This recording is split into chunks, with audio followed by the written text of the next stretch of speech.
It's okay. Off your mic. It's okay.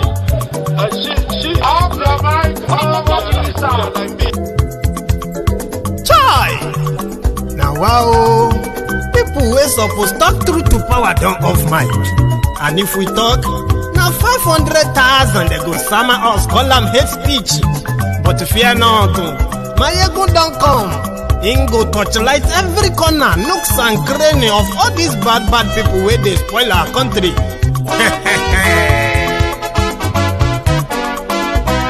So my people make we laugh, yo. Maiyegun don't come, yo.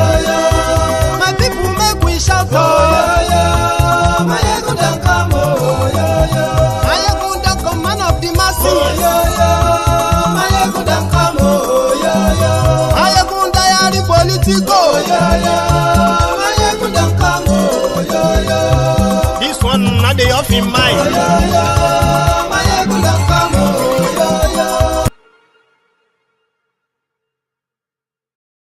Recruit 50 million youths into the army and take away from their recruitment source. What they will eat? Cassava, àgbàdo, corn, and the morning, yam in the afternoon. It's growing here. You create demand and consumption.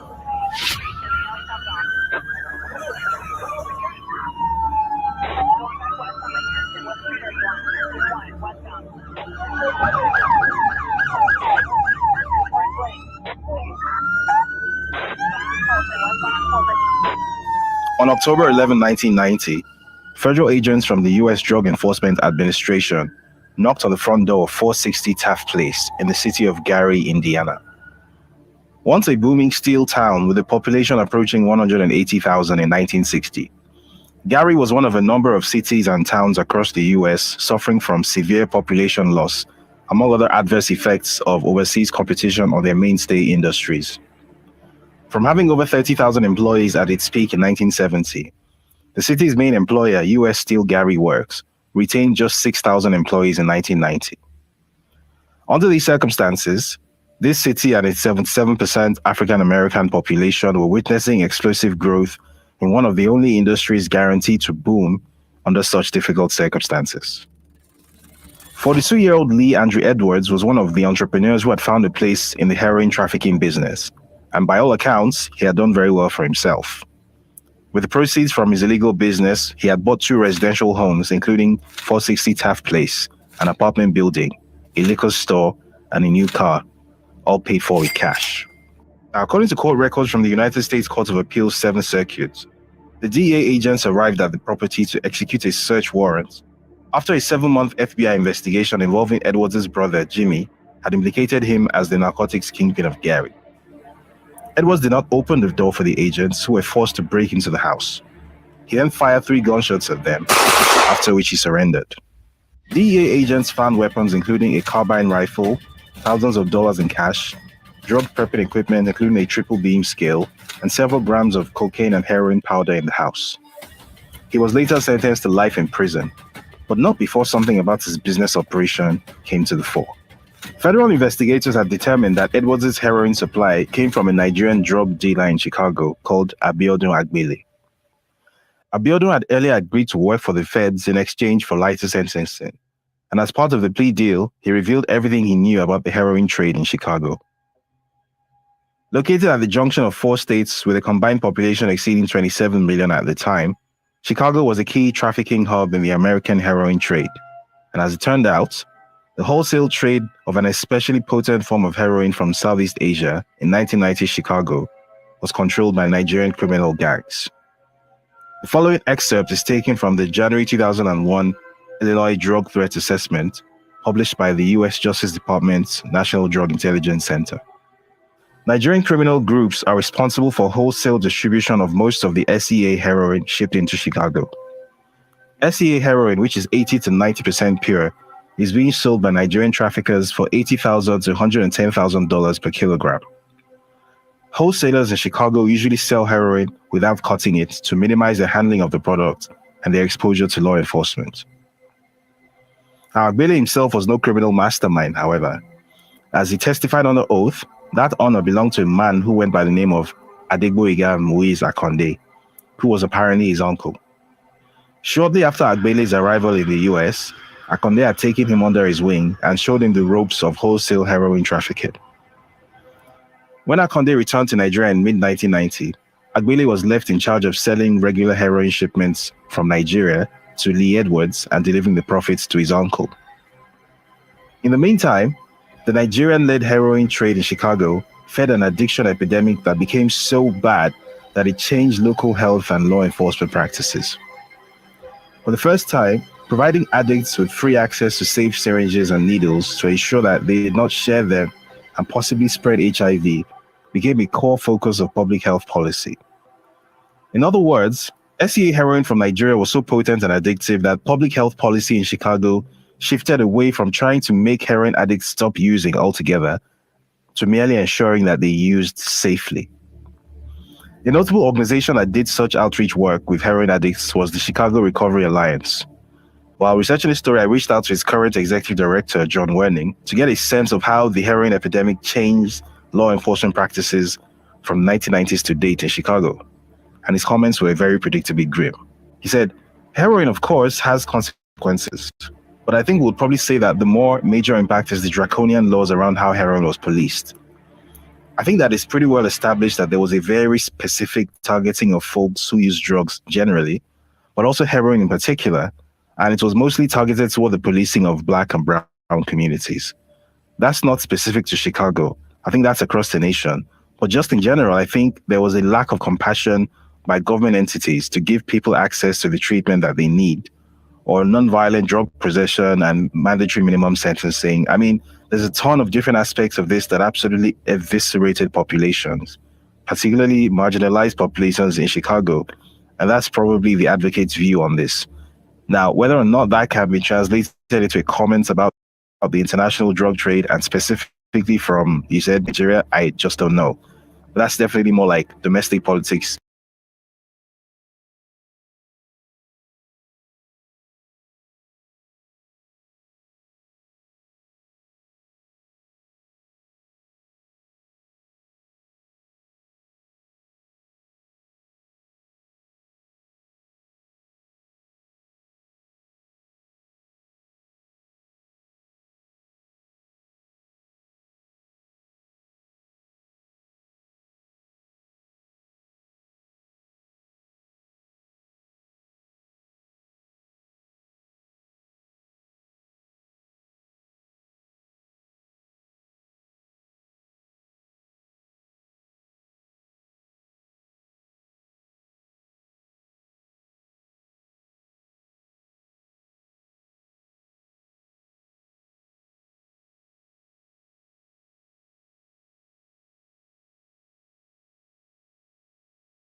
Sorry about that, everybody. I'm so sorry. I just got carried away there. I forgot that the audio is the microphone is muted.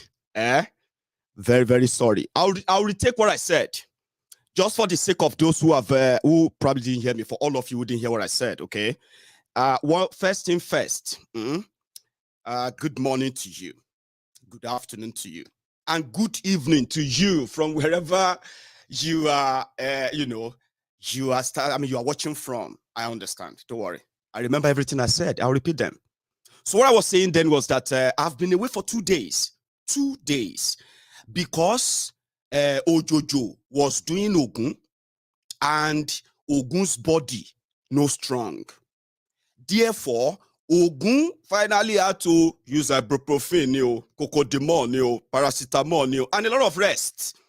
Somehow, I am back. But while I was away, I was reading, these days, right? Everything is on the internet, okay? Everything is there. And I was just trying to figure out, like, okay, these Nigerians, these hypocrites, they tend to always throw God into every conversation. Every small thing, God. God, all that stuff. Then they fight for God. and leave their own fight for God. That God should fight for them.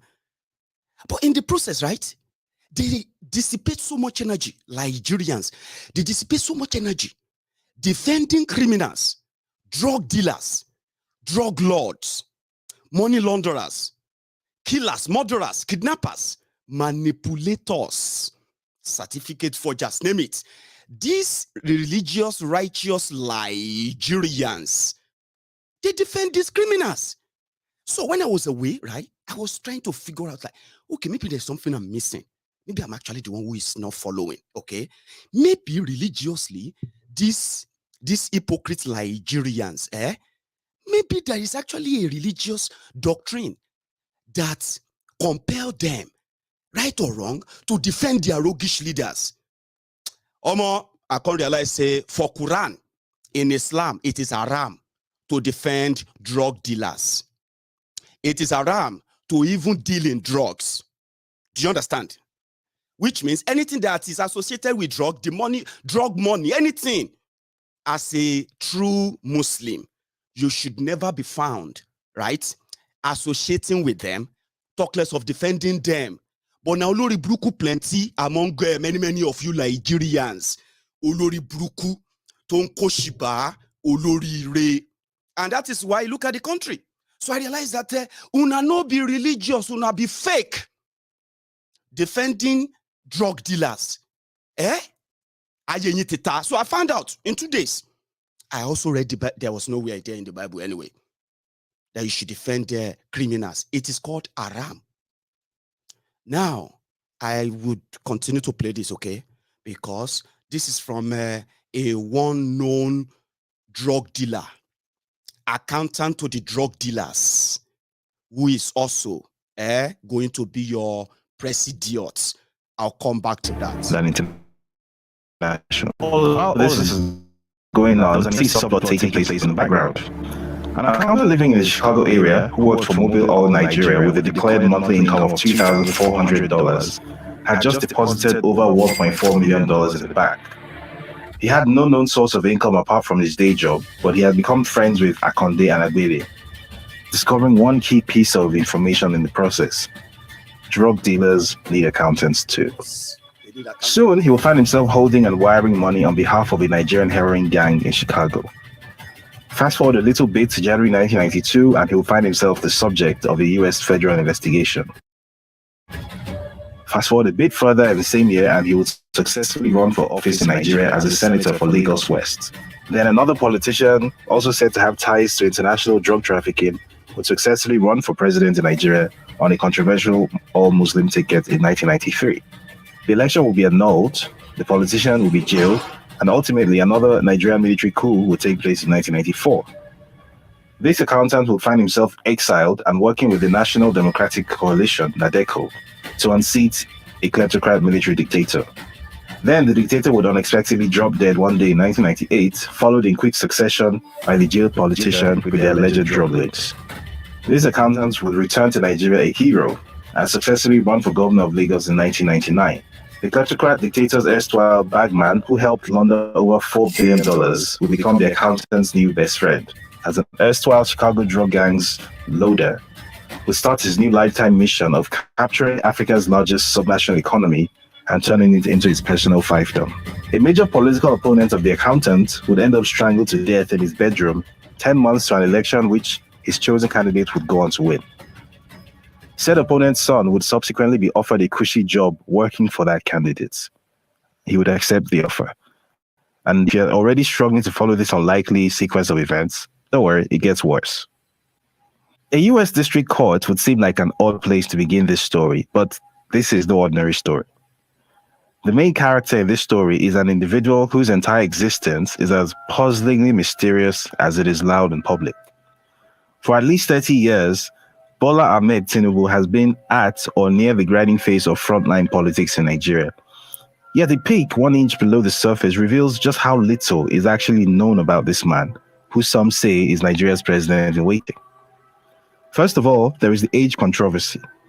How old is the man really? What is his real date of birth? Short answer, no one actually knows. Like many Nigerians born into the less than auspicious circumstances that characterized his childhood in Iragbiji in Osun State, southwestern Nigeria, he himself doesn't know. Similar controversy exists around what his actual name is. A popular theory is that Bola Tinubu is an identity that he transitioned into at some point after moving to Lagos to live with his surrogate mother, Alaja Abiyachu Mogaji. The only thing every version of his love story has in common is that for the first 2 decades or so, he was apparently invisible and unmemorable. There are no childhood friends, there are no classmates, there are no neighbors, there are no colleagues that remember him.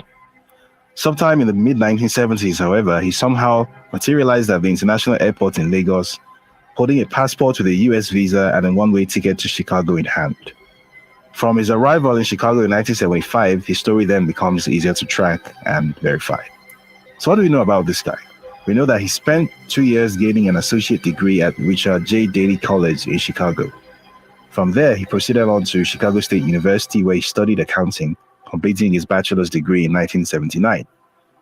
Subsequently, his story appeared straightforward and prosaic. He got a job as an accountant at Mobil Oil Nigeria Limited in Fairfax, Virginia, got married to Oluremi, went on to have 3 kids with her, after 3 fruitful indiscretions, shall we say. In a 2016 interview with The News, Tinubu claimed that his break into the financial big time came at the Big Four consultancy firm Deloitte, where he supposedly received an $850,000 bonus as a result of his work on a single on-site engagement at the Saudi state-owned oil firm Saudi Aramco. Now, for anyone with even a passing knowledge of corporate consultancy pay, the categorical dishonesty in this claim needs no explanation. For everyone else, here is a current breakdown of the maximum possible amount that a partner, which is the highest attainable position, can realistically expect to earn at Deloitte USA. Bear in mind that the time period in question was sometime in the mid-1980s, so $850,000 adjusted for the roughly 2.74% annual inflation rate over the intervening 37 years comes to about $2.3 million in today's money. And even more incredibly, Tinubu claimed that he was awarded such a bonus and he was essentially less than 5 years into his career as an accountant, never mind making partner. Now, while the interview in question contains several other giant fibs, this particular one stands out because it is the first time in the Tinubu story where he himself acknowledges and tries to explain the fact that he once had a lot more money than a simple accountant working a 9-to-5 consultancy job could reasonably account for at that point in his career. I should keep that in mind because this becomes more important later on in the story. Now, in any case, one doesn't need an economic study or a Glassdoor salary survey to establish that Tinubu was blatantly lying about where the supposed $1.8 million sitting in his account came from. A document whose existence has long been teased and rumored, but never quite properly dissected in public domain, tells us all that we need to know. This document, which was obtained from the U.S. District Court of the Northern District of Illinois Eastern Division, contains damning information that Tinubu himself has spent past 30 years trying to suppress, undermine, and ignore. This document contains comprehensive case files of a federal case from July 1993, containing clear and incontrovertible evidence that Bola Tinubu was once, in fact, a bagman, handling and laundering proceeds of heroin trafficking for a Nigerian drug ring in Chicago. Now, this is not the first time that the contents of this document have been reported, but other stories that have tried to report this story have typically not gone into the detail needed to drive home the point that the man who would be Nigeria's next president is, in fact, a drug criminal. Tinubu's vast army of media shills and spokespeople have spun an endless web of narratives explaining why what is written in black and white is all some kind of mistake or mischaracterization or fake news. And one of the most common defenses is what you can see on your screen right now. Taking advantage of a Nigerian knowledge gap that typically misunderstands how US federal investigations work, this kind of narrative has been floating around the Nigerian media space ever since Tinubu became Lagos State Governor in 1999. Now, explaining the efficiency of indictments in the US, H. Michael Steinberg, founder of the Steinberg Colorado criminal defense law firm, says, "What are the chances for a not guilty verdict if a federally charged criminal defendant takes the case to trial? Statistically, not very good. Currently, federal prosecutors tout above a 95% conviction rate. This is primarily due to the fact that most cases never make it to trial. Most defendants end up taking a plea bargain rather than risk a potentially much greater prison sentence which could be dealt them if they actually went to trial and lost. Now, what this means, in other words, is that America's feds are very good at their jobs, and the likelihood of a defendant in a federal case not being convicted is roughly 5%. Basically, not very good chances. So, could Tinubu perhaps have been part of that 5%? And if not, then what happened exactly that prevented a conviction? Among the dozens of documents in the case files, there's a sworn statement by IRS Special Agent Kevin Moss, who personally investigated Bola Tinubu's financial activities in the lead-up to Lee Edwards' arrest. Here, we reunite with our old friends Abiodun Agbele and Adegboyega Moise Akonde as we pick our way through our hero's forbidden past. Now, in the interest of keeping this brief, here's a Cliff Notes version. The U.S. Attorney for the Northern District of Illinois, Michael Shepard, files a complaint for forfeiture of funds in bank accounts held by Tinubu as they hold proceeds of a heroin distribution organization headed by Adegboyega Moise Akonde. Tinubu's funds represent, and I quote, the proceeds of this operation or property involved in money laundering and the proceeds of narcotics trafficking. Shepard requests that the court adjudge and decree that the funds should be forfeited to the United States. Special Agent Moss has analyzed financial documents including bank statements, money orders, cashier's checks, tax returns, and, I quote, wire transfers of huge amounts of cash generated by individuals who are believed to be members of this heroin distribution organization. And he reaches a professional conclusion that the accounts controlled by Tinubu, and I quote, were involved in financial transactions representing proceeds of drug trafficking. The investigation, which began in 1988, has identified Adegboyega Moise Akonde and his nephew Abiodun Agbele as key figures in the trade and distribution of heroin. The investigation identifies a third individual working with the duo to launder their money as a certain Bola Tinubu. In December 1989, Akonde takes Tinubu to a First Heritage Bank to open an individual money account. On the application, Tinubu gives his address as 7504 South Stewart Avenue, Chicago, which is the same address that Akonde uses as his heroin trap house. Special Agent Moss discovers that Mrs. Oluremi Tinubu has previously opened a joint account at the same bank with Audrey Akonde, wife of Adegboyega Moise Akonde. On January 4, 1990, just 5 days after opening the account, Tinubu deposits $80,000 into it. On a subsequent credit application dated January 6, 1990, Tinubu states that he is an employee of Mobil Oil Nigeria Limited with a total monthly salary of $2,400 and no other sources of income. He gives his address as 7504 South Stewart and lists Akonde as his cousin.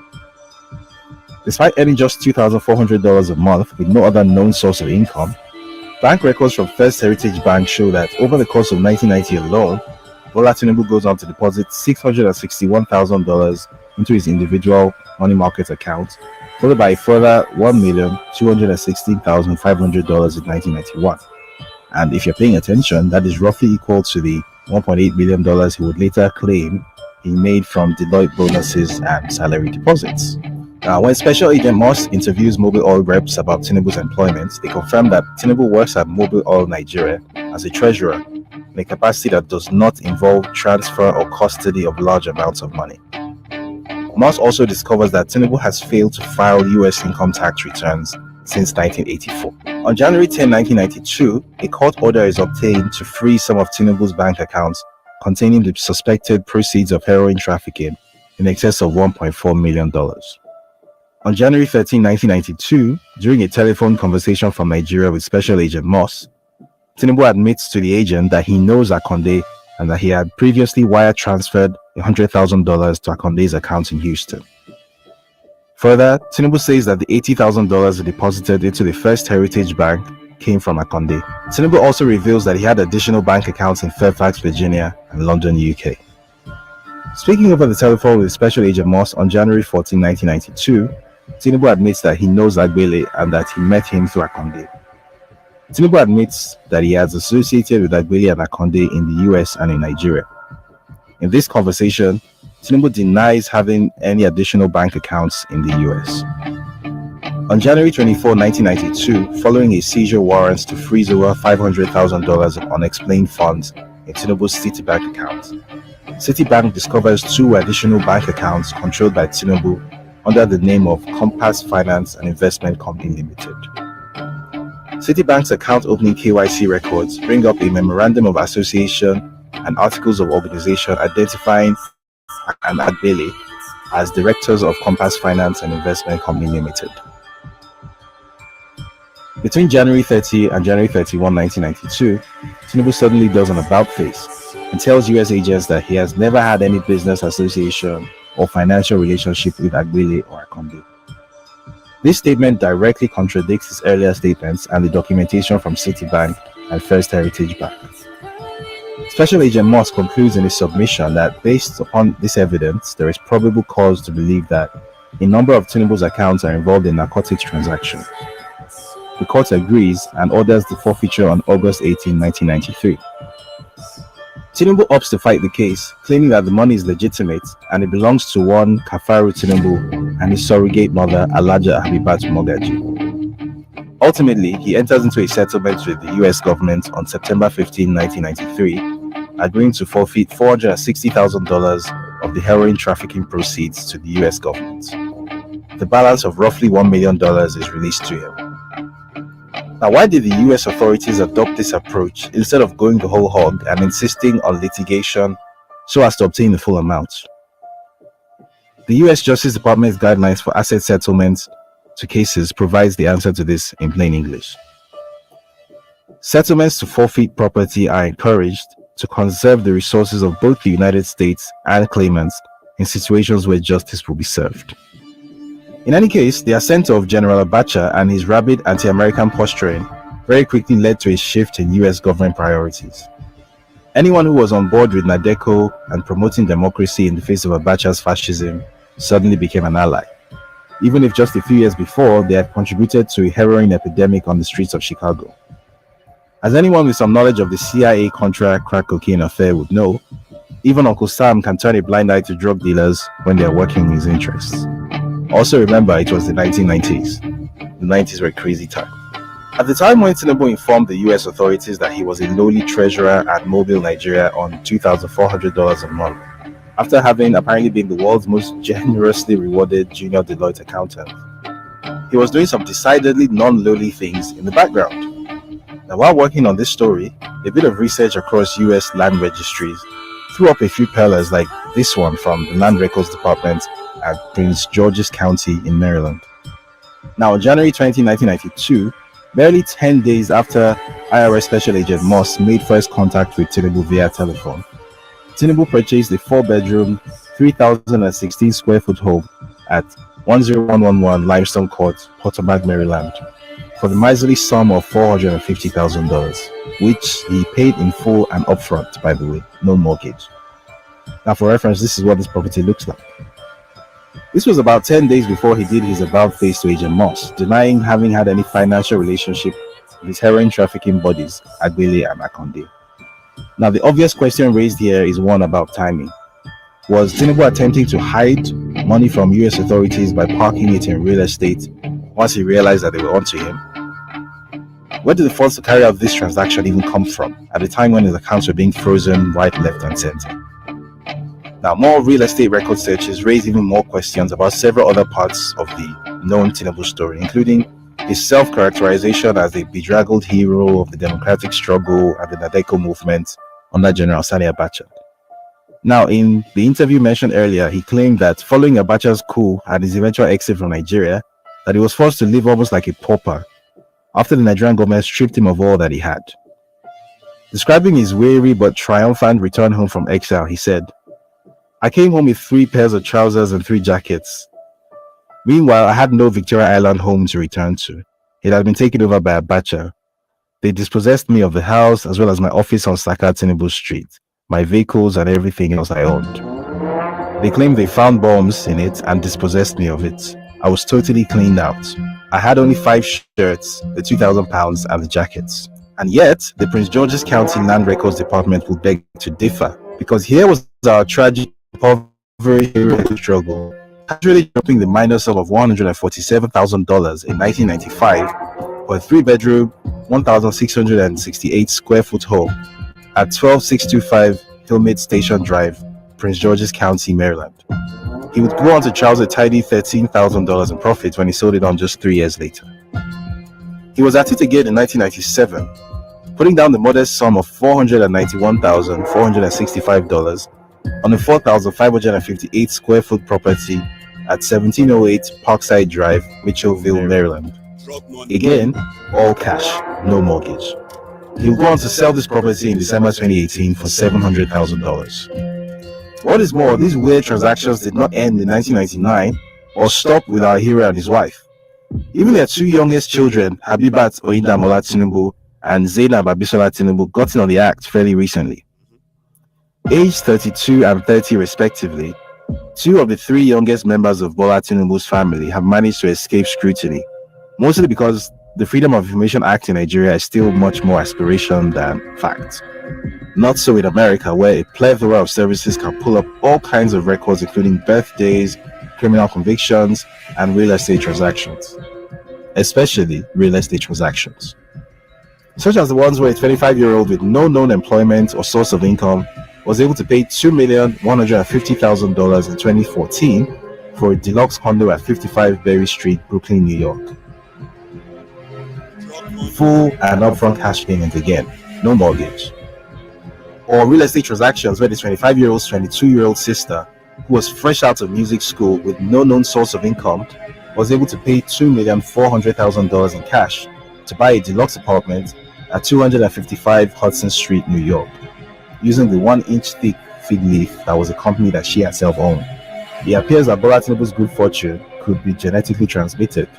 I mean, what are the odds that the only junior accountant in the world to earn an $850,000 bonus on a single engagement will turn out to have children who can buy luxury real estate in New York for millions of dollars while being unemployed with no known source of income?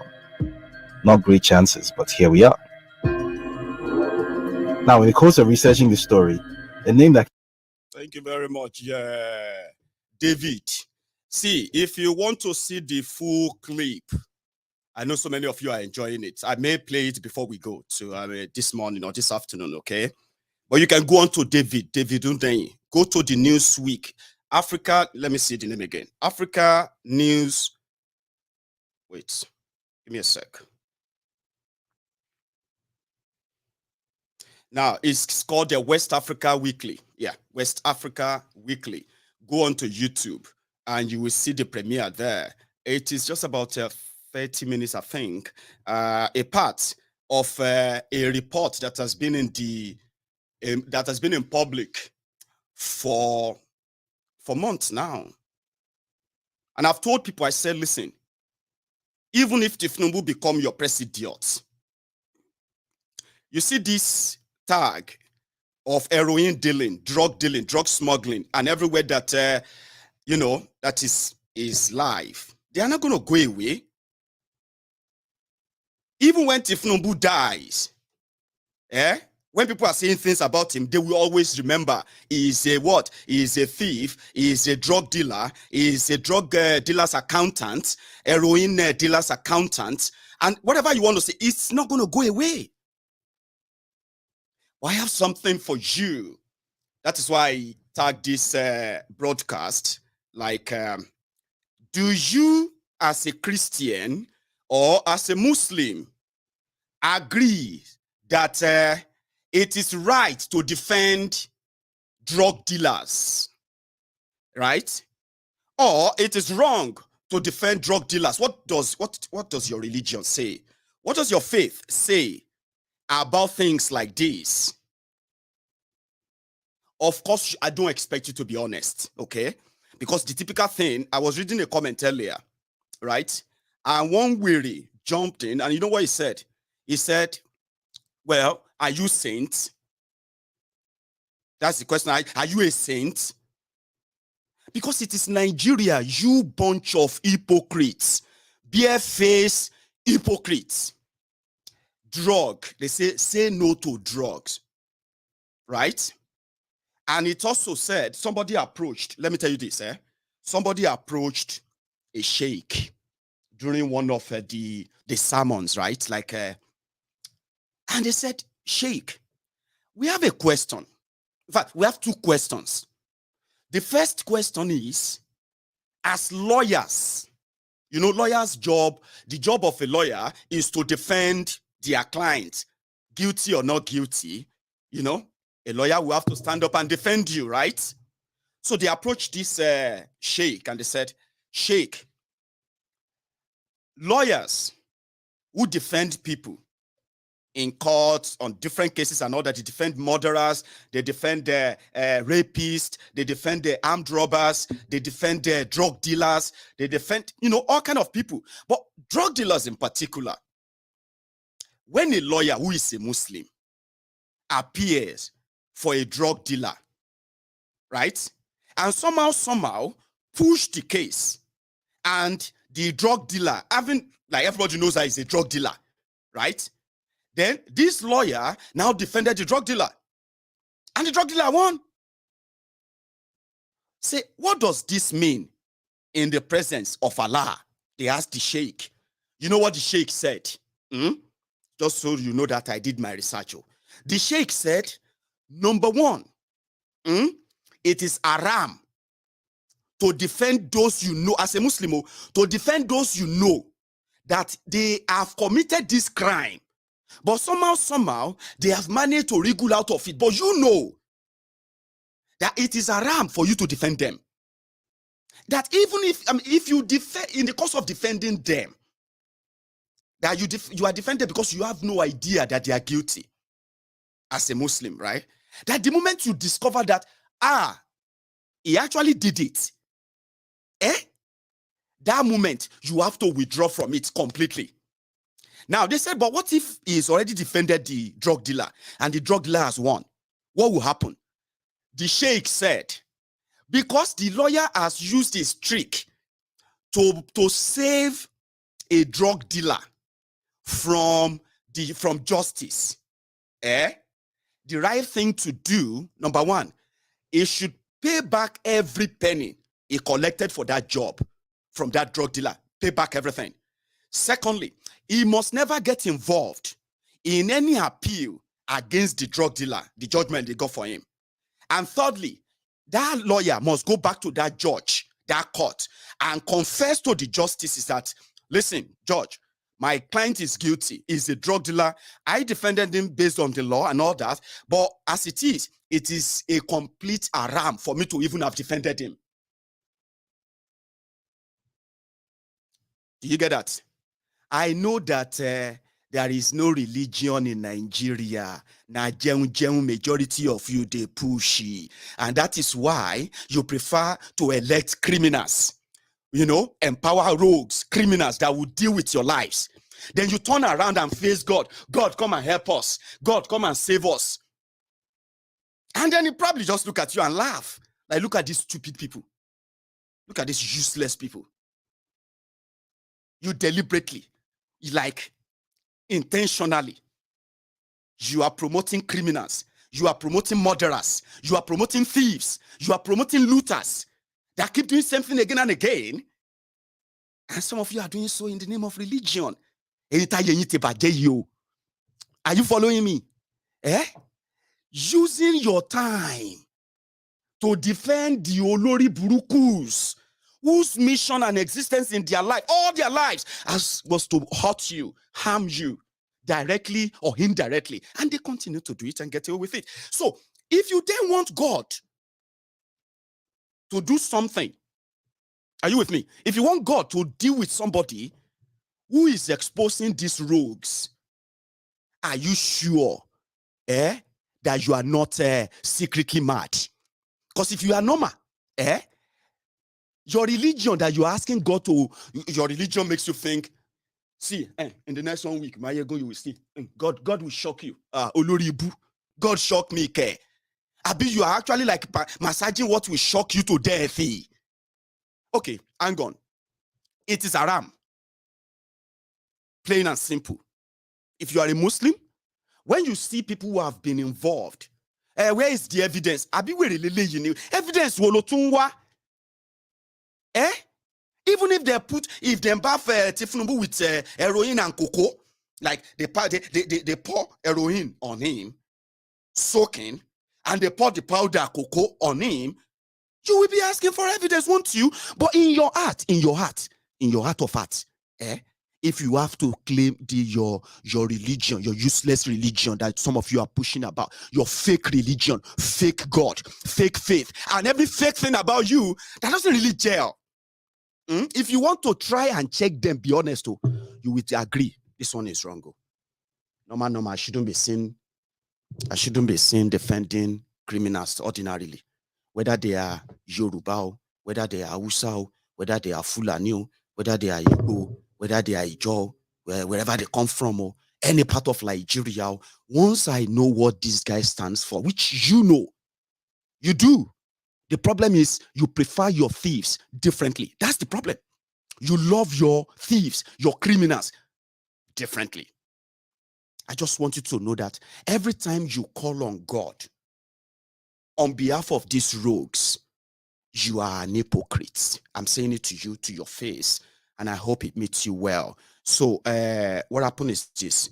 David, help me round this up before myself round them up. Kept coming up repeatedly as a comparison to Teflon Ashiwaju was a certain Moshood Kashimawo Olawale Abiola, MK Abiola. And when the Daily Beast took a stab at this story a few years ago, it's tantalizing hint at an unimaginable parallel between 1993 and 2023. I reached out to everyone I could think of with some knowledge of the affair. Most declined to speak, citing some unspoken concerns. Only Professor Gary K. Bush, a notable African political risk analyst and one-time professor of African studies at the University of Hawaii, agreed to say his piece. His lengthy comments went as follows. The Nigerian military on the council were adamant that the Babangida government should not allow Abiola to run for office, and told President Babangida so during the aborted runoff primaries before the election. The basis for their concern about Abiola was the information and documentation being circulated in Washington, London, and Lagos of Abiola's alleged ties to the drugs business. The US in particular had expressed its strong opposition to IBB about the candidacy of Abiola as president, not because of his politics or allegations of corruption, but rather for the evidence they felt was correct about Abiola's alleged drugs connections. This issue was raised in the military council on 3 occasions, and Babangida was warned. He refused to take a decision until it was almost too late. US Ambassador Lannon Walker and the British consul visited IBB and warned him about Abiola, but Babangida differed, which made the impact worse as the polling had begun.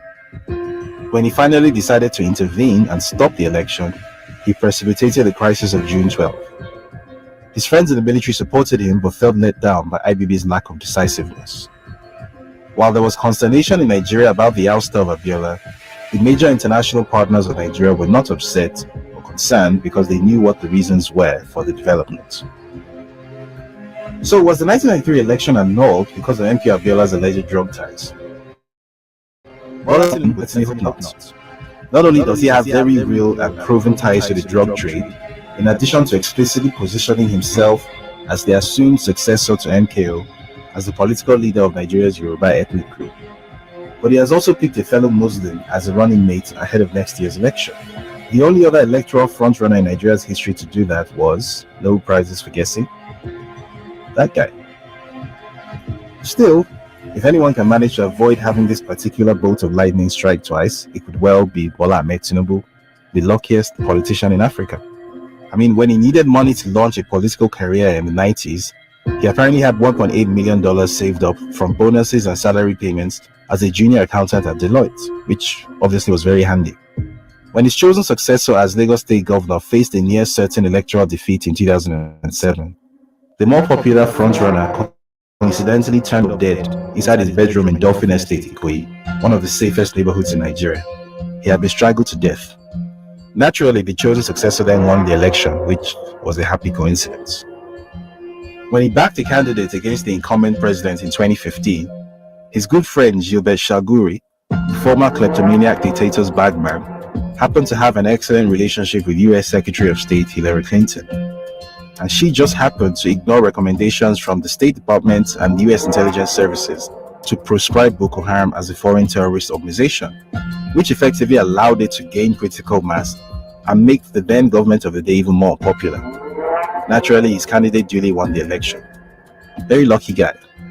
When a former business partner, Dapo Akpara, took him to court over financial impropriety and money laundering at Alpha Beta Consultants, which is basically his little straw into the Lagos State government's treasury, the court became the first court in the history of Lagos State to burn to ashes and have all its files destroyed.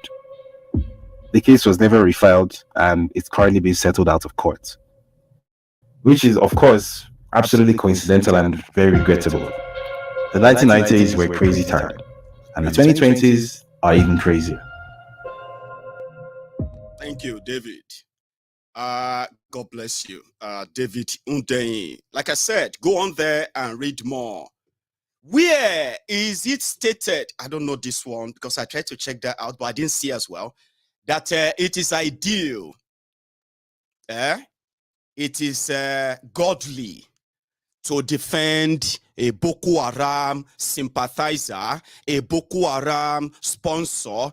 The people who have murdered innocent people are queuing, right? To what? To be rewarded even more. Now, this is not even about whether you do it or not. I don't really care anymore, right? What happened is the consequences of this, even to you, as shrewd as your, let me say, as dark as some of your acts are, Nigerians. There will be some tiny light play. There should be, except if the whole place is so dark completely. No empathy, no nothing, no. Bloodthirsty criminals, bold-faced crooks who have managed to evade justice for so long because it's Nigeria. Nigeria is a place where criminals are rewarded. You know it.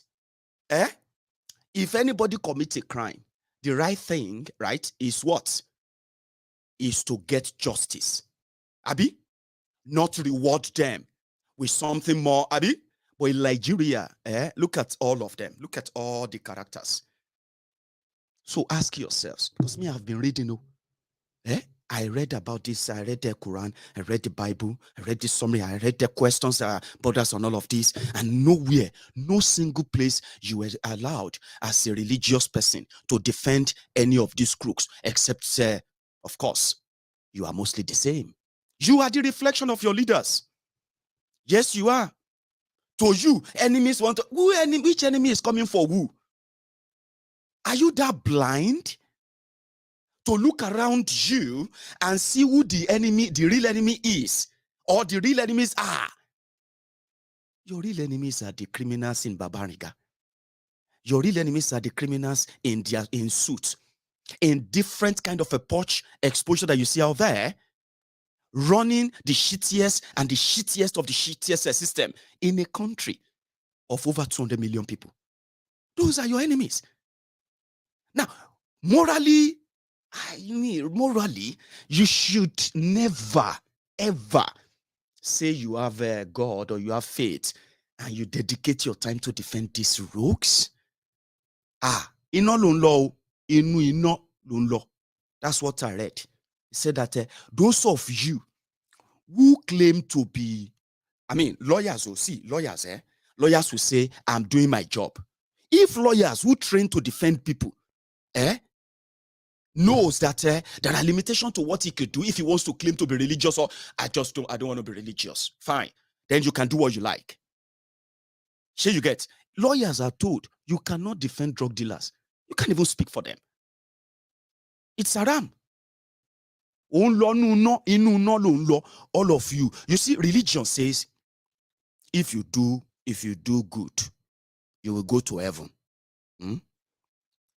Because everybody the point here, because meanwhile, now here we go.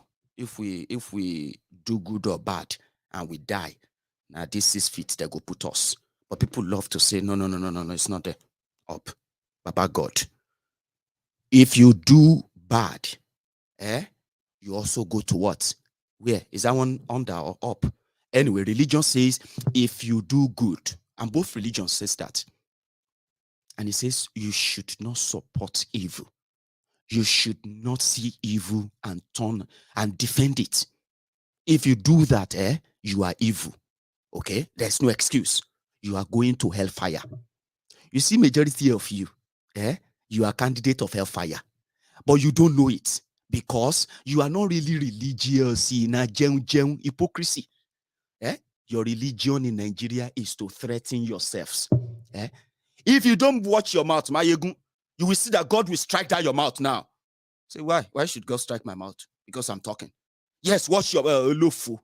Hypocrisy, you don't really believe in any God. You don't believe in anything. Are you with me? You just, your religion in Nigeria is mostly to threaten people, threaten you so that they can do your bidding. Watch your mouth. Be very, very careful.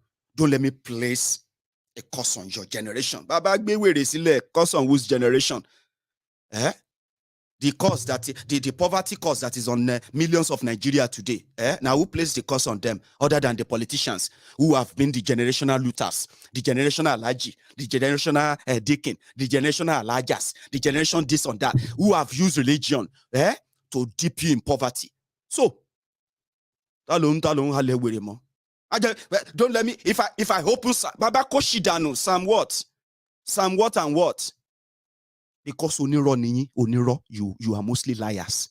Your religion, your this, your that, is to threaten people who are ignorant. You better don't let me call the Rawaniya for you. If I go to this, I will not see someone. I will not see sky for 7. Stop lying to yourselves. Now, hypocrisy. You don't believe in any goddamn religion. It is all hypocrisy. Because if you believe in your religion, you watching me right now, you, Olori Big Bailey B, Lagos Abobaku, you are abusing me. You are calling me name. You are doing that. Why are you abusing me? You are abusing me because of another thief. It's so unfortunate that the hellfire they've told you that you have read in your Quran and you have read in the Bible, you have read in many other religious journal. Now Nigeria be the headquarters. Some of you have known, some of you don't want to admit, some of you don't know. The hellfire, the devil that they said you should go and stone in Mecca, the devil that they said you should go and give up a court in Jerusalem. The one they said that you should roll like the stone in front of the grave of Jesus rolled. Oh yeah, roll away from your enemy. The ways that are sending you there to go and roll. They are rolling your life upside down in Nigeria every year. I don't think there is any country in this world that prays as much as Nigerians. Then you should have asked yourself, how come your prayers are not answered? The prayer of terrible human beings, because you know they are terrible human beings. You know them. You prefer them to one another. I like Tinubu. It's because Tinubu made a lot of people. He made a lot of people to become somebody. Ashiri. Yet you cannot. Yet you cannot afford a drinkable water provided by these people who made people. Our leaders are see, if I have a way of saying it directly and then talking it into your brain, no, that's what I would do. Hypocrisy doesn't take anybody anywhere. Now lie. You love your oppressors differently, and they are the real devils. They are the devils. They are the devils that says you will not get light. No be devil, no be sin, no be because say you don't like your neighbor. No be because say they greet Mama Nkechi and it's a sin. No. The devils they told you to go to vigil for, holding your destiny, holding the destiny of your children, making anybody that is holding the destiny of my children, Jesus Lord, oh yeah, kill them. But you pray Jesus kill the people where they hold the destiny of your children. The following day, you are there with the Ankara, and then you are singing and dancing for the same oppressors. So that's the confusion. No? Are you with me? You can deliver your message without abusing people. I'll be waiting. Advice. Oh, title. Didn't you read the title of this broadcast? It is Sunday sermon.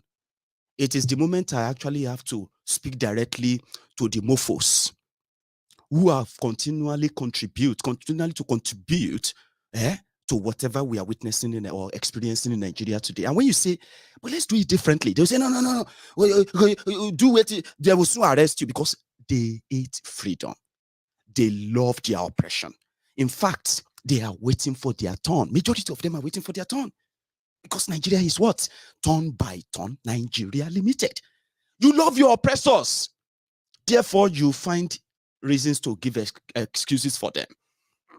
And when you give excuses for them, they come back, right, to destroy you. It is not your sin. I have been saying it 1 million times. Shengbo, I have been saying it for 1 million times. No be your village people, they do you. No be your what you call up? Your mama's junior wife, they do you. No.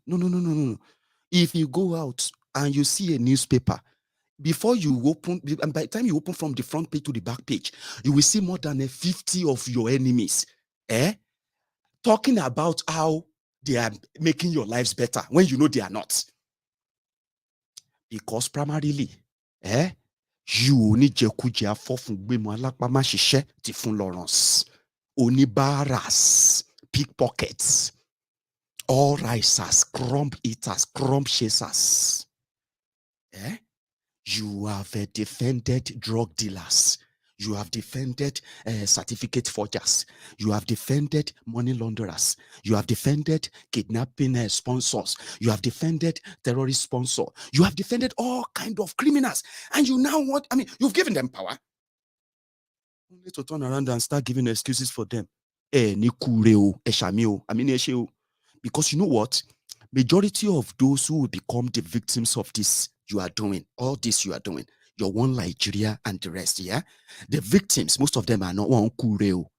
A bit person where then kidnap, beat them, ask the family to pay. The family is not paying. Last, then stab them for chest, open the chest, come out in organ, chokure. Would you say such person kure? Or the people that were attacked along Lagos-Ibadan Expressway 5 or 6 days ago, right? They opened fire on them, shot some of them. About 3 people died. That is the consequences of you defending drug dealers, defending genocidists, defending murderers, defending pickpockets, defending looters, defending career criminals as your leaders, because you don't really have any religion. Sorry, Oshisi, the members of the Temple of Truth, you know that when I use languages like this, I am talking directly to the wearies, the Mashamfanis, the suffering and smiling sufferheads, right?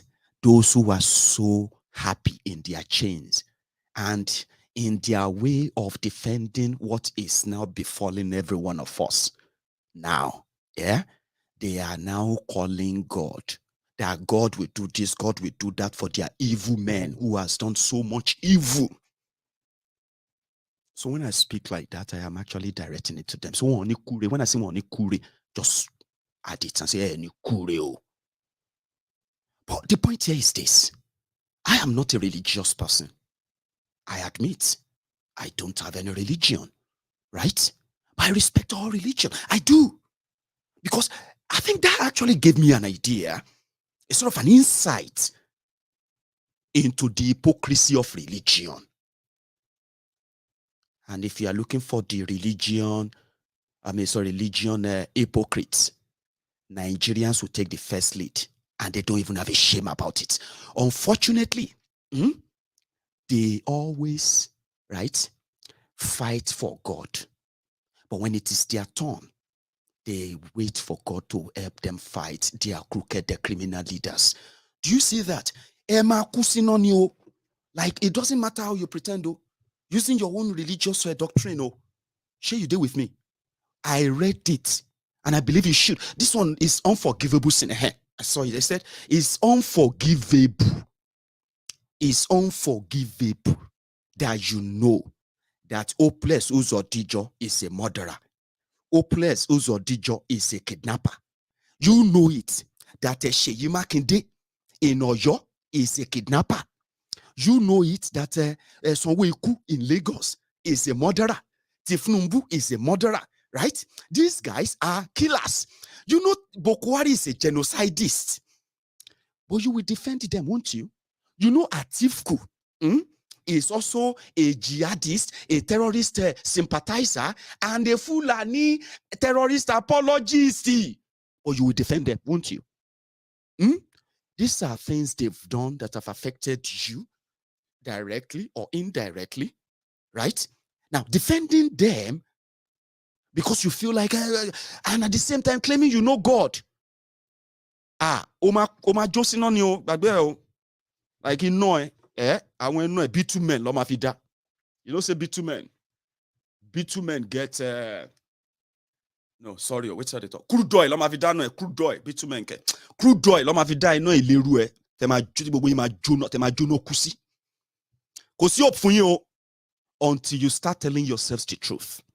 Like, it doesn't make any sense, so it's better I just keep my mouth shut. Normal, my religion is kind of against this. If not for politics, why should I be defending a drug dealer? Why should I be defending a drug baron? Whether it's in the past or in present, it doesn't really matter.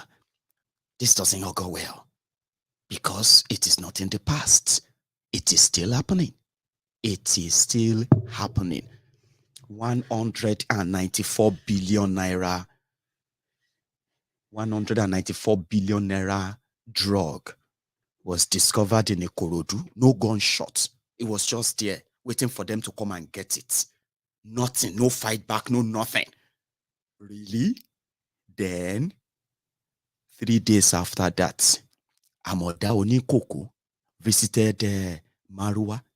They had a closed door meeting.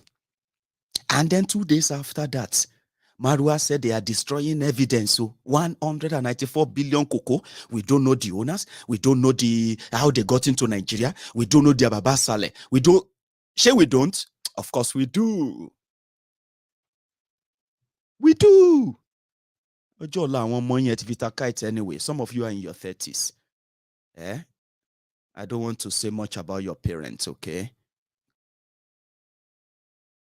Because your own parents actually were as useless as you get that, in their 30s, that they didn't care about you. Now you are in your 30s, right? Would you mind your own children in 30 years' time to be going through something worse than what you are witnessing today if you get sense? But nobody say not to get sense as long as you are Nigerian, okay? Not that you two get any. But we need to remind you that even from what you said you believe in, right? If you look deeper, you realize that heaven no sure for you, except if you don't forget Tamo. Because you know what I mean?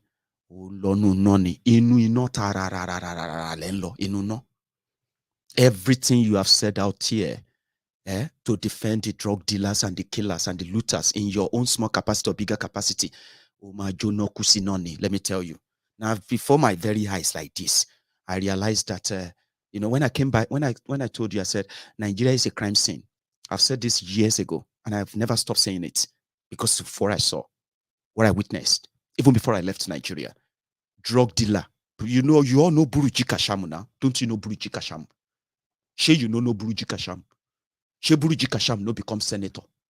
Are people not tearing people apart, killing themselves because of Buruji in Ogun State? A known drug baron. They know him.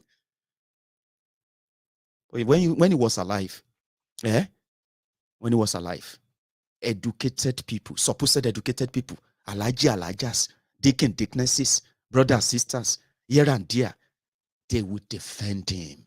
It is Nigeria. Are you a saint? If you know me, say they do any drug anywhere, you better release them now so that anytime where I say I won't become your president, you can show the whole world and become David Undenye too. Sure you get.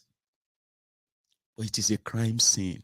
Buruji Kashamu was giving people, he was giving people used tokumboka.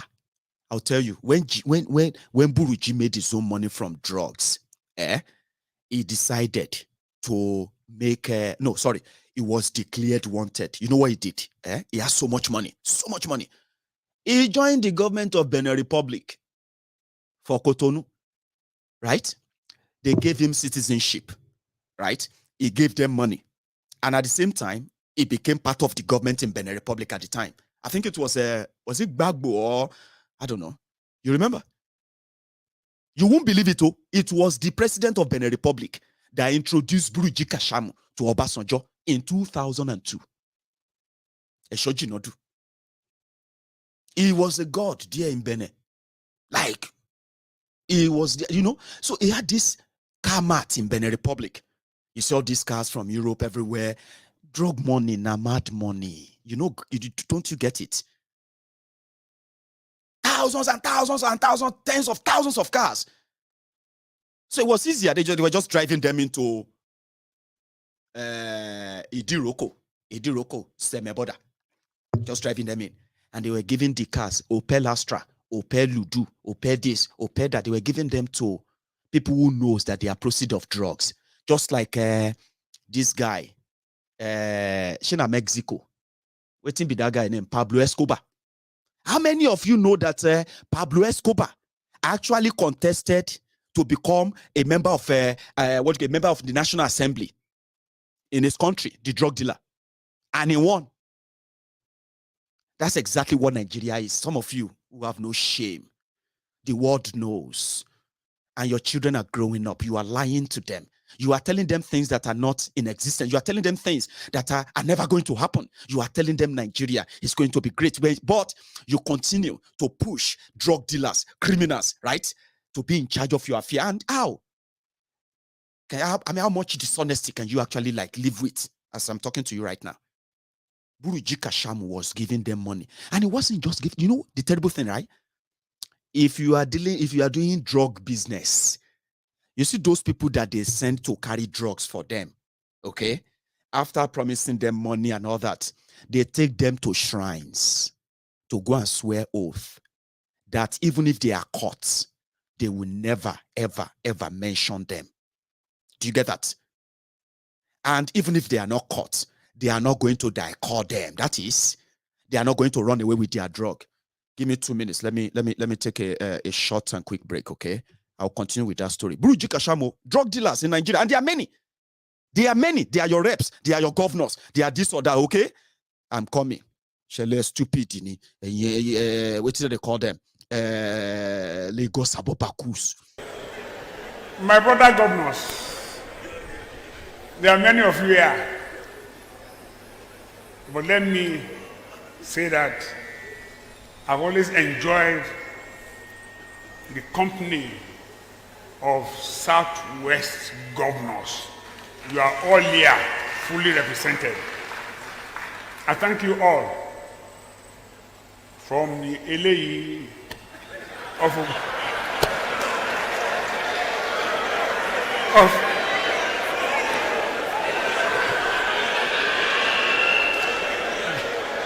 the LA of Ogun State.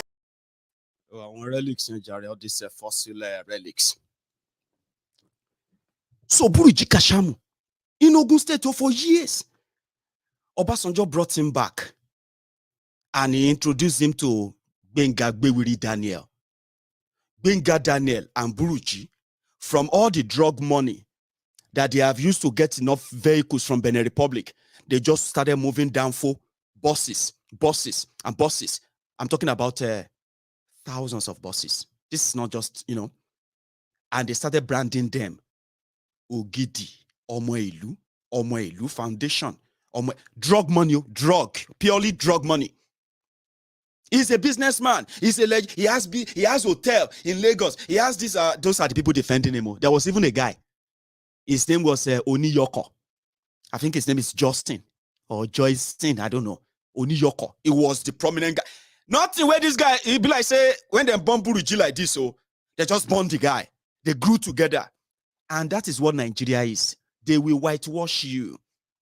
They will make you feel like you are so clean as long as you can pay the price. And they will go to mosque every Friday to do Allah Akbar, Allah Akbar, Allah Akbar, Alhamdulillah, and Wolofo. They will go to church on Sunday and they will dance Ijokwe, Ijokwe Reda, Yeah, you are watching me right now. I'm not telling you that I'm a saint, but I'm not a drug dealer. I'm not a money launderer. I'm not a killer. I'm not a genocidist. I'm not a kidnapper. I am not in any way related to the problems they have put and dipped many of you in Nigeria. I am a victim too. You should know that you are a victim, except if you are just an alibi. Somebody who is working with them. They defended it. It's a business. I say, Kori Busigbo. Koshi ori yin danu eyin olori buruku elebi. Now, at the end of the day, when Obasanjo have had enough, Obasanjo said they should go and deal with him. And he had to lock himself somewhere in the toilet. Yeah? So you know what they do? They take people to shrine. I was at Daburuji Kashamu's house in Ijebu Igbo. You know, I am also from Ijebu Igbo, the Baderos. Yeah? My father from Ijebu Igbo, so son of the soil. I was in the house. Níbi tí wọ́n ti ń gbé agẹmọ, fake agẹmọ òrìṣà, because they were paid. Because I'm an Ijebu man. Ijebu to the bone. And I am also ọmọ alágẹmọ mẹ́rìndínlógún. Do you get that? Which means I know more about the agẹmọ òrìṣà. You don't move them. No. You never move them. When they move, it's only once in a year. And that is when they leave the shrine, move them to Imodimoson. When we are doing our Odun Agemo. You don't move Agemo Orisha anyhow. But for Buruji, the drug dealer, his house, there were some charlatans, some criminals there. Some of you who are watching me from Ogun State, you know this story. Some of you have been there. Those of you who went there to collect money. Those of you who went there to collect Okada, collect cars. You know what I'm saying? They moved that Gemo Orisha. They said people should be cursing, and people were cursing their own children. That if they fail to follow Buruji Kashamu, they should end miserably. They should end unfortunately. They should die miserably. Their children should be unfortunate. I mean, because of 25,000 naira. I've seen things.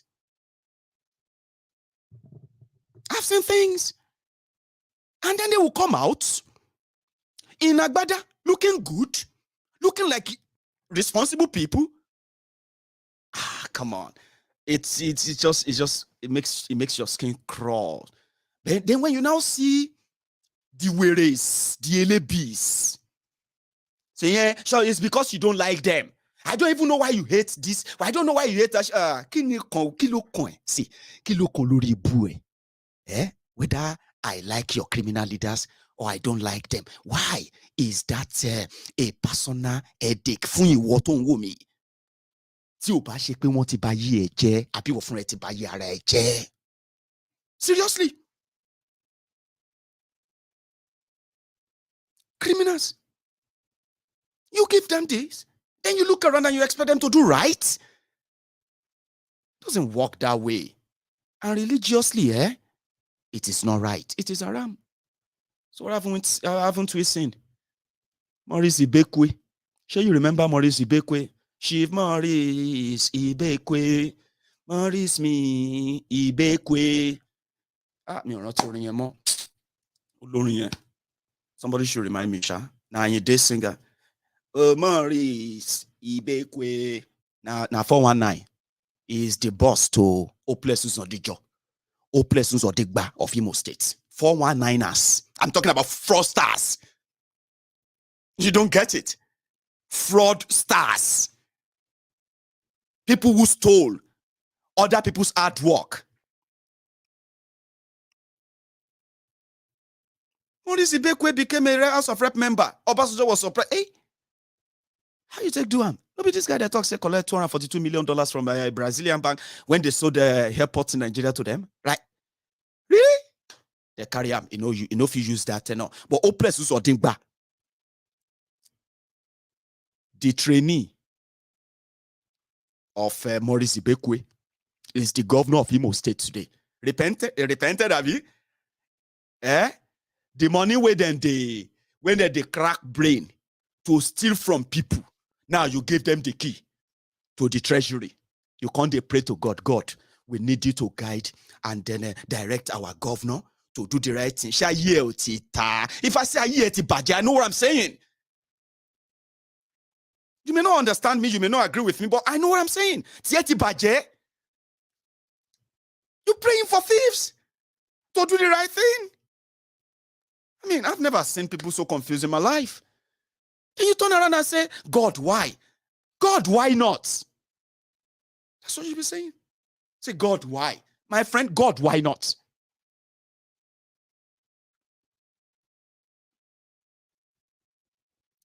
Do you understand? And they are the rulers. They are the decision makers. And they are in every state, every town, local government, and everywhere you can find them. It is just they're like parasite. They are hitting you left, right, and center. You can't see it because you choose not to. Because you love those ones you love and you hate those ones you hate. But whether the ones you love and the ones you hate, they are actually esprit de corps, officers of the law, officers of the crime. So how dare you use the name of God to defend criminals? Eh? Ṣé tí ẹ fẹ́ ta ni? Dá mi lóhùn. Ṣé tí ẹ fẹ́ ta ni? You are defending Buhari, a killer, a coupist, a genocidist, a thief. Defending Tinubu, a murderer, a thief, a looter.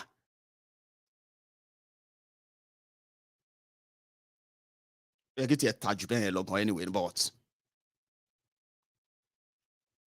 the bottom line is this. You see everything I'm saying right now? I'm not saying them from the position of hate. I'm saying them from position of a sincere care. You may not like it. I've told you that before. I mean, like, do you know that liking me is something I don't want to subscribe to? It gives me so much pressure. Like, oh, Maiyegun, I love you. Maiyegun, I love what you're doing. Oh, Maiyegun, so much, you know, that gives me so much pressure. It's like responsibility. And it makes me feel like, oh, I don't want to offend people who like me. And unfortunately, offending people, I mean the right people, seems to be my own forte. So when you say, Maiyegun, I like you, I like what you are doing, I don't want you to talk like that. Ah, Baba, don't like me. Eh? Liking me is going to break your heart. You know why? I like Maiyegun. Oh, I respect Maiyegun. And I also respect our leaders. Even though Maiyegun is always criticized. Ah, Papa Oti mix it up.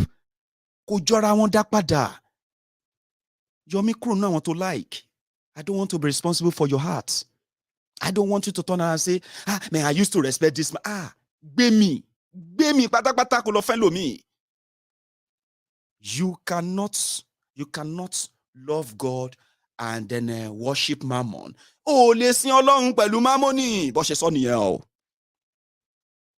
Oh, lè serve truth pẹ̀lú lies. Kò dẹ̀ rò pọ́n máa coexist. You cannot demand for respect. You cannot demand respect for criminals and think that is love. Please keep it. I don't believe. I mean, I love those who love me, okay? I mean, genuinely, I love everybody, even those of you who don't like me. I care. That's the point. I care. You don't like my language, but that language is towards those criminals that you defend. It's not towards you mostly, but now kind of towards you too. Yeah, you have to have a share. I don't want you to like me. I don't want you to love me. I don't want you to do all of that. I mean, you can. It has to be voluntary. Like, you have to give that freely. And you can take it back anytime too. Do you get that? So you can't love criminals and defend them, give excuses for them, and then turn around and be like, you are too rude. Ah, abufe bloni. No, oma bloni. Emi rude. Do you want to explain being rude? Being rude is to give no damn to the people who gave you everything. And all you could do is to be grateful and reciprocate. You know what you did for your leaders? You give them everything. Nigeria is a place where criminals like them could get away with anything. Yet, they could not reciprocate that good gesture that you gave to them. Oh, you made them governors. They live large. They live off you. You made them president. Their family lives off you. Their friends, their concubines, their girlfriends, boyfriends, everybody. They become suddenly rich. You become poorer because they haven't reciprocated that. Do you get that now? Like, you give them everything. Oh, we give them everything. We give them our sweat. We give them our blood. We fought this. We fought that. Blah, blah, blah, blah, blah. But what happened to you? What did you get? What did you get back? Scorn, poverty, anger, hunger, terrorism, crashed economy, trashy naira, corrupt security, and the rest of them. Abi, that's what you got back. That makes life so hard. It makes life so hard, tough, and makes you non-empathetic, which is sad. It breaks something in you. That's what Nigeria did. That's what these guys have done. They have broken many things in many of you. Enough that some of you are so scared to even admit. You need to. I mean, you need to. So somebody like myself doesn't come here. I'm not here because I want you to say, Maiyegun, I love your wisdom. Well, fine. If you may love my wisdom because I've said something that didn't affect those you probably respect. I don't have any respect for any of them. Your pastors, your imam, your babalawo, mamalawo, your every one of I don't, because I see the roles they have played in subjugating you, in controlling you, and in placing you where they want you to be. And that's exactly where many of you are today. Do you get that? So therefore, I don't have any respect for them. So you might like my wisdom. I love how this guy talks. Oh, I like this guy. My brother, I like you too. And I mean it when I say I like you. But you see that one where you say you like me. There are many people who don't tell me, say they don't like me before. Some of them, we know they talk again. Some of them, they know they don't want to see me. You know why? Because I don't touch them where they hot. You know, when you wake up and you touch people somewhere, they feel like, why did you give me that? They say, I'm just trying to show you the truth, Nini. It hurts you. You may not like me again. So you hold me no like, no love, no nothing. But you hold me your attention. You will listen. You should listen. Because most of the things I will say, some of them you will connect to, some of them will touch you, some of them will make you act, some of them will make you think. And most importantly, everything I share on my platform and you listen to will never, ever leave you the same. You will have something. You're going to feel something kicking and say, Criminals deserve no respect. Criminals deserve no defense. What they deserve is justice. Now, after they must have, served the punishment for their crimes, right? Now have repented and turned new leaf, then you can then show them all manner of respect and every other thing you want to. That is how the world should work. You see? Go back and read your Bible. If you haven't. If you don't have a Bible, you have a phone, okay? Open that phone and start asking that phone some questions about some of the things you've been taught, right? Some of the things you've been, you've been told or taught, right? Which are not real. They are just meant to manipulate you, subjugate you, cower you, control you without you even knowing. So the moment you begin to think outside that box, you become a rebel. They say you are rebellious. Oh, it's becoming rebellious. And mostly, right, people will begin to tell you to watch your mouth. Be careful. It's not because they care. That's another thing. When people tell you, because you are speaking out against any of these rogues, right? It doesn't matter where they come from. You need to be sincere and honest in your assessment, okay? The roles they've played and how much of those have affected you, directly or indirectly, should determine what you say about this guy, about these rogues. Now, when you speak out, right? When you speak out, your mind, it doesn't matter. Don't let anybody tell you that your language is too strong. How those people, nobody say they care for you. It's not because they love you. You know, I care for you. Watch your mouth. These people are dangerous. These people will do this or that. Of course, whether you talk or you no talk, right? They will still deal with you. Do you understand? Yes, they will still deal with you. But you see, those who are telling you to keep quiet, they are not saying so because they love you. They are saying so because the society has already configured them that way. You sounding not like them, they just have to quickly see how they can bring that down and tell you that, hey, just, they can kill you, or they will jail you, or they will, and all of that stuff. Oh. They are trying to let you stop. Because if more people are talking like Maiyegun, if more people are talking like you, the way you say it, if more people are acting the same way you are acting, everybody ni. You know, get? Nobody go listen to Tinubu, listen to all these guys anymore. Everything they say will just be irritating you. They will be irritant in your ear. What they call irritating in your ear. Because you will see through them. You will see through the lie. And let me tell you this. There is no one who knows the truth, right? That will sit through a session of lies comfortably. That's the point. So you go die, I go die, everybody go die. Sure you get. But say, if me die tomorrow, it's not going to add a penny to the bank accounts of some of you Lagos Abobaku Celebis, Onibaras, Alakpamashishe, pickpockets, Owoda, Fualowo, Oda. If anything happened to my, it no go hard to yours. Do you know that? But do you know that if all of you reject these rogues, what they are taking from you can stop. What they have taken from you can be gotten back, right? And that can affect your lives individually. I know that's a tough call, isn't it? But we'll keep reminding you. So everybody could die. Those of us will no go, okay. People will go poor, go poor. People will go rich, go rich. People will go de middle, go de middle. Okay? But when you begin to live in a world whereby the draft is actually about ensuring that millions of you, you're not going to the middle, you're not going to the top, and you're not going to the bottom.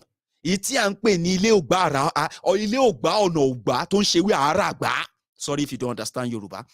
There is a way, I'll explain that in English, but now a very strong one. No. They say no peace for the wicked. When you make all these choices, top, they, middle, they, bottom, they, underground, they look for you. They call them Ileogba or Nogba, Tinshe, Ewe, Aragba. You see, Ile is house. Ono is road. And you see this Ewe, Aragba, a house, no container. Road, no container. Which means nowhere is for him. And that's exactly what Nigeria did. The analogy of Nigeria. Ileugba, Onogba, Tinshe, Ewe, Aragba, Atilo Atibo, Ti Jeki Agoran Di Oni Simi. That's the consequences of all the choices you are making. Now you can change that. We can change that. Yes, we can. You know where I stand. I have been around for a while. Okay, I will be. That's what I'm saying now. Everybody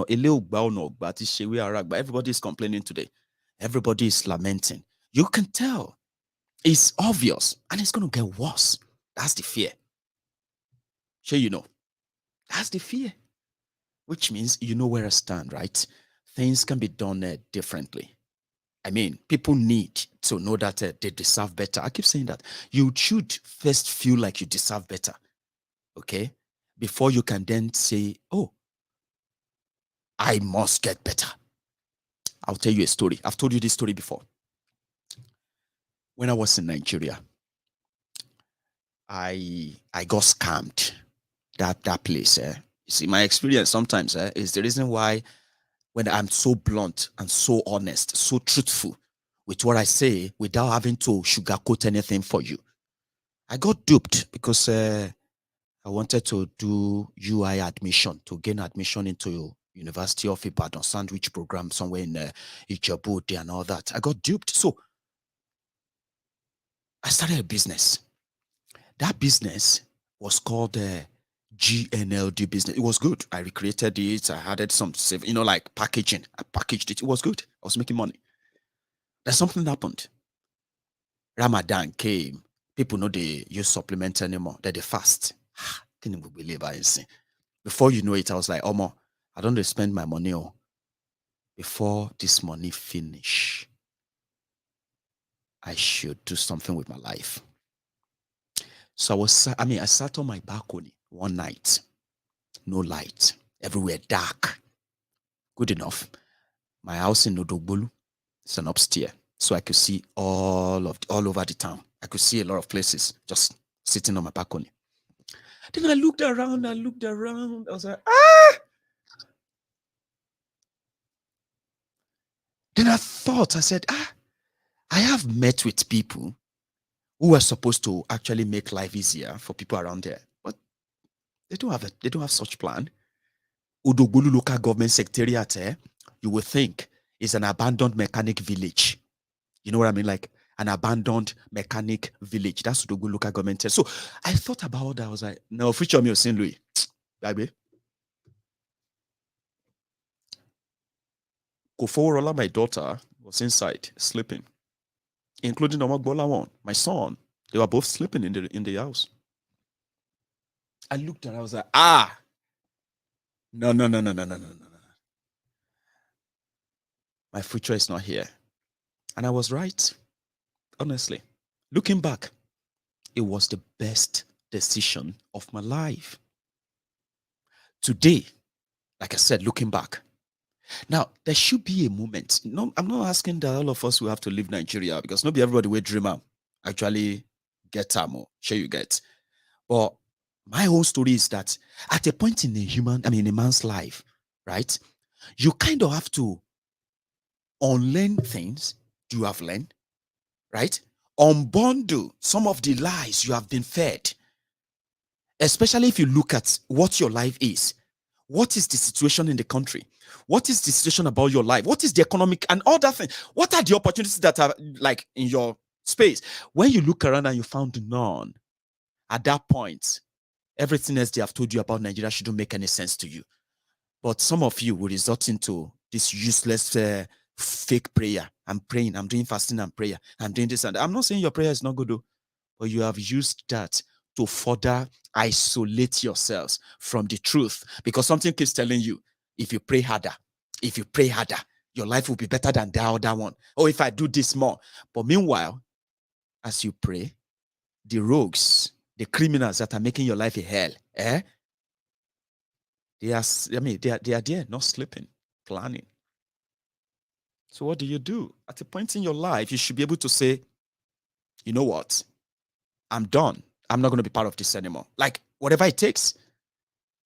And what does that mean? It simply means you can demand genuinely, right, for the peaceful breakup of Nigeria.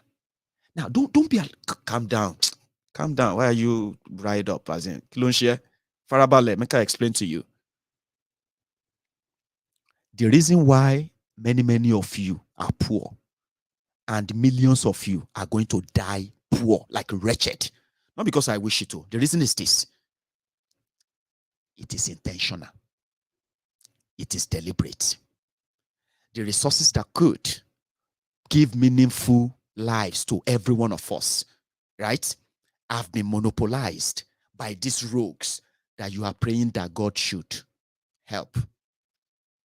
It's been monopolized by them.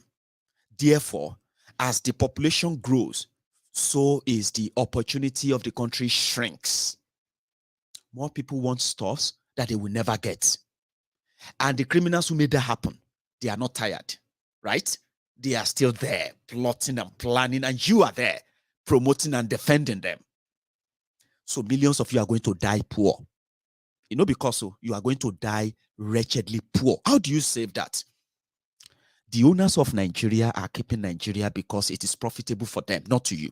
It's profitable to them. They are the ones who have billions and billions they've stolen, that they keep stealing. Do you get that? And because they could get away with it, it's because it's Nigeria. Now, you can put an end to that. Stop the bleeding, redirect the whole thing, and cut these guys off, starting from you, knowing that you are a Christian, you are a Muslim. It is haram to defend them. It is haram to go and preach to other people, not to trust any truth said about them. It is haram. It is a sin. The day every part of Nigeria decides, right, to take back their lives from the businessmen in Nigeria, right, is the day prosperity, growth, safety, development, will now be things you mention when they mention your name. Go and think about that. Keeping Nigeria together as it is not in your interest. It has never been. It's been in the interest of these opportunists who have always been on the queue, turn by turn Nigeria Limited, remember?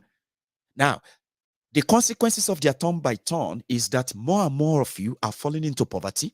Your education system are being destroyed. It's destroyed. Your healthcare system is already ruined and destroyed, right? Now your security is in the hands of terrorists and terrorist sympathizers. There you are.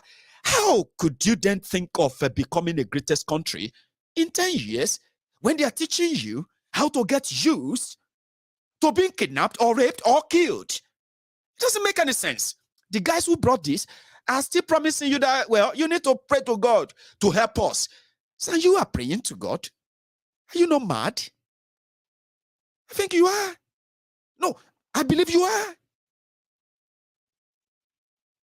But the day you chose that, listen, guys, let everybody go their separate ways. There is a process, okay?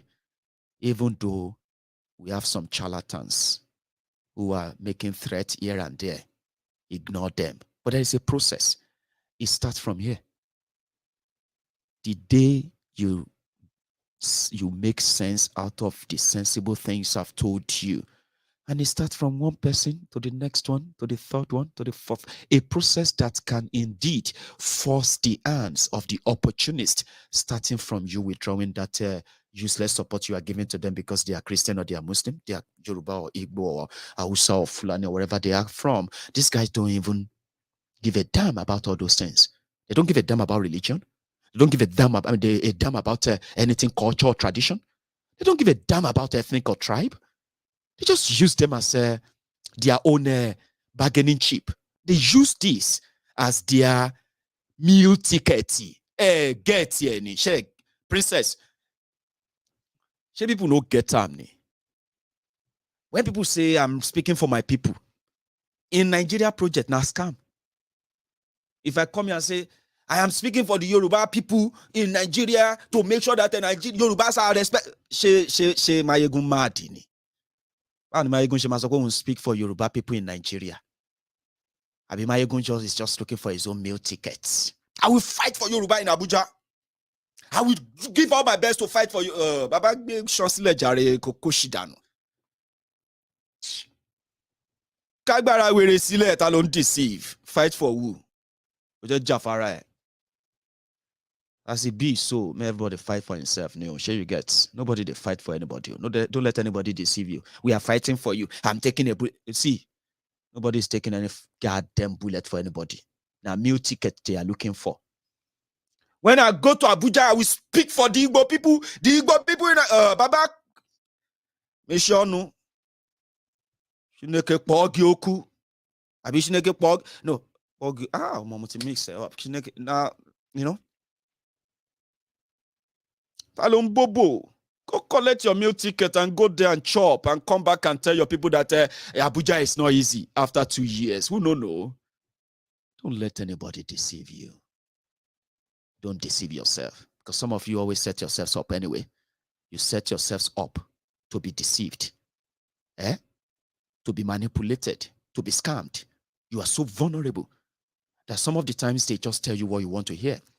Why you continue to suffer what you used to suffer. What you always suffer. So it starts from here. Yeah. Sure you get me now? So the day you know that you deserve better lives, you deserve safe neighborhood, you deserve a prosperous economy, you deserve a responsive government, or you deserve responsible politicians holding public posts and responsible to you. The day you think of that, I mean, for real, if you dig well, or if you listen to Maiyegun, you will realize that you can never find that in Project Nigeria. Look at the Oceans, look at the criminals, old and young, parading themselves as your representatives.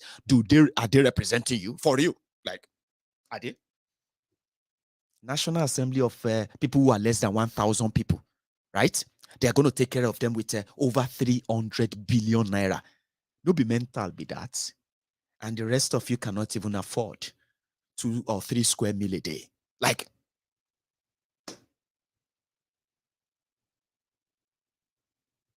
so you get me now? So don't let anybody deceive you, trying to talk you into, they just found this new vision, this new idea.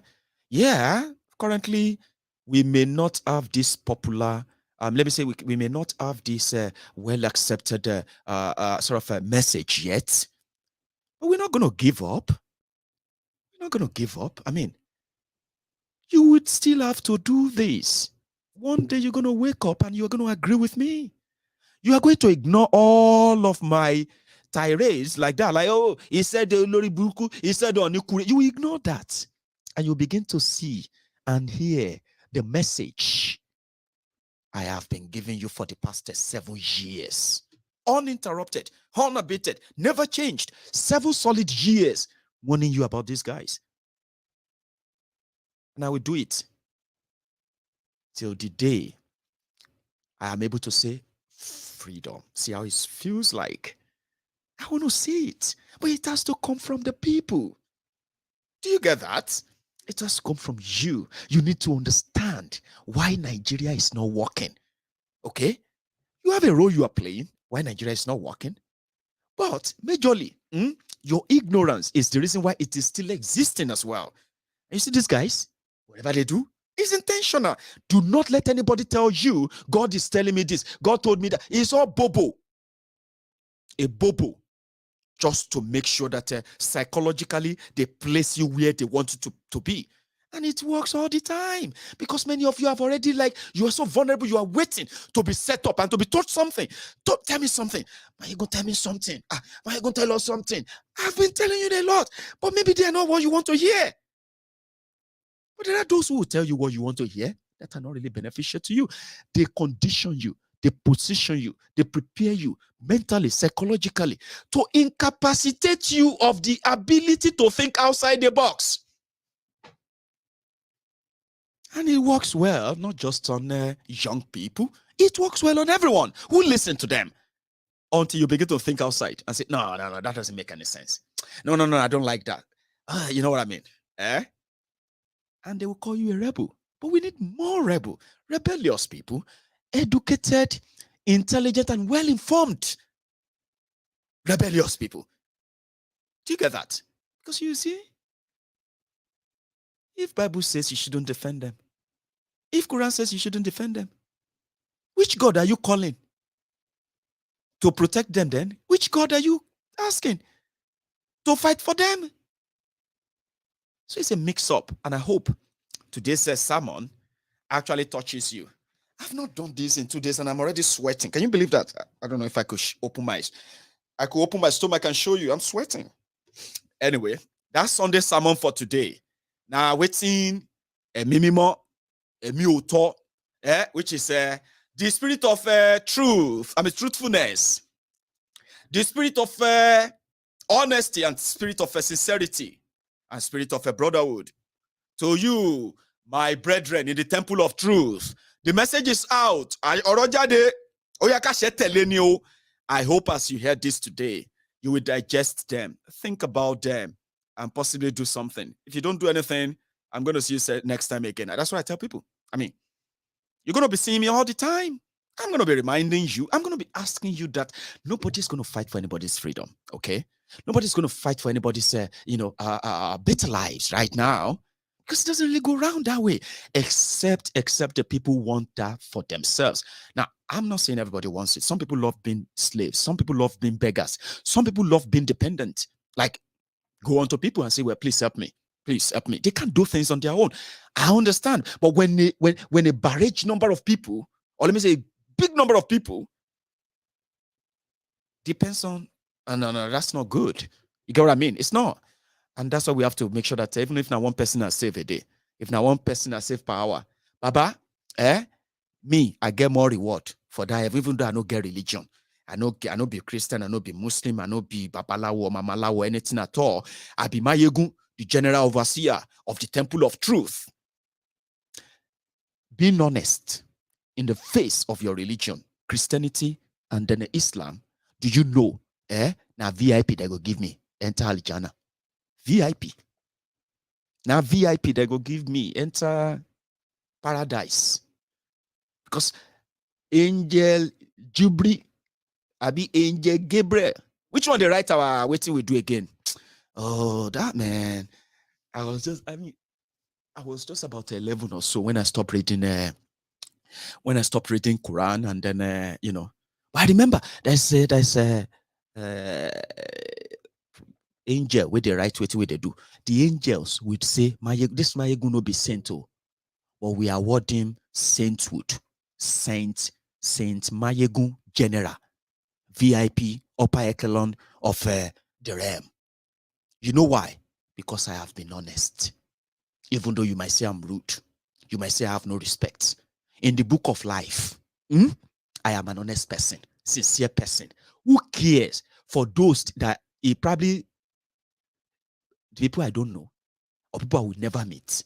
I care because whatever happened to you, wherever you are, due to Nigeria, right? It's just whatever happens to you is just sending a warning to me to be ready. Sure, you know. And because of that, I keep warning, I keep advising, but it keeps being like I'm insulting you, I'm embarrassing you. You are not a Yoruba man. You are supposed to be Ori Brukuto Baenye. Emi lo 7 niyen o. 7 ba wa o. VIP. Now you go come see me because go fear now. I know this Maiyegun when he was alive now. He was abusing our pastor. He was abusing our leader. I was the one, a home training. I was trained well by my parents. I respected our thieves. Say, shut up your mouth and face that. You, now shop 21. Take this one to shop 21. That shop 21, now stupid people, they born there. Good luck, I'm up there. I'm saying this, it may sound funny. It's not funny. I'm using your religion now to say, how clean is your heart when you pick up your phone and you type all those defense to defend drug dealers, criminals, because they are politicians you want, or they are people your oppressors that you love. Where do you think you're going to end? I will just tell God and say, God, I think go that yard where airfire day, make you can me bring some Nigerians out. I just want to do some exercise and some koboko. Give me 2 koboko. We know they, like the fire know they end. I want koboko. We know they tear. I can't come there because hey, Nigerians, hey, come here. They whip you morons, you idiots who think God is a magician. That after supporting criminals, defending them, rigging them in, right? Then God will now come and touch their hearts and they will begin to treat you right. And you weary. Let's say you. To dale. This 20 bawa. Later. What I said is that I've delivered this part that the Holy Spirit, the truthfulness spirit, sincerity spirit in the temple of truth, as the general overseer of the temple of truth today. Moti deliver or get change. Good morning. I've been a good afternoon for you.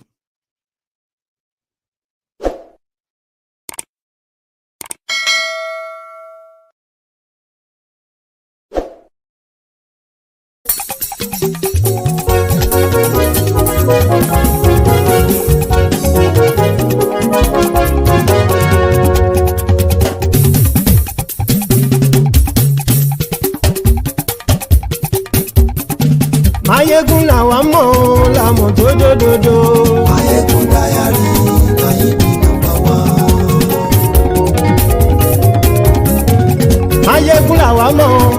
ọ̀rọ̀ tó jódodo.